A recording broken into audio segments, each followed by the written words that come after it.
Varun. I'm from Bhuj.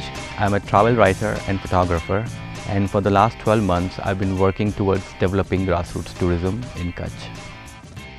So this grassroots tourism initiative offers completely unique experiences which are not offered by the conventional travel agents and tour operators, because the purpose is organic interaction between travelers and locals in the form of camping with nomadic tribes, staying in villages of endangered communities, organic conversations and storytelling sessions with different community members, and at the same time witnessing their festivals.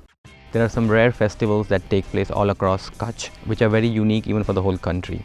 So that is the idea behind this, that provide a platform where there can be organic and raw inter-exchange between travelers and communities. Kutch is India's largest district.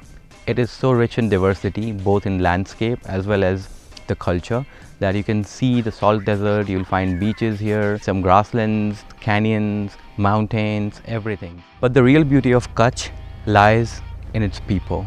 You would find Fakirani Jats, you would find Ayers, Rabaris, and lots of other tribes in Kutch who all have a very rich and ancient culture and heritage. So the idea behind this grassroots tourism project is to create a platform where there can be an exchange between curious souls on one side and then these beacons of endangered cultures. What's happening right now is that people belonging to these endangered cultures and communities are leaving the traditional way of life behind for better economic opportunities in the cities. So this initiative will provide them with an alternate source of income which will encourage them to respect and also share their culture with the wider world. And by doing that, we'll keep the culture alive.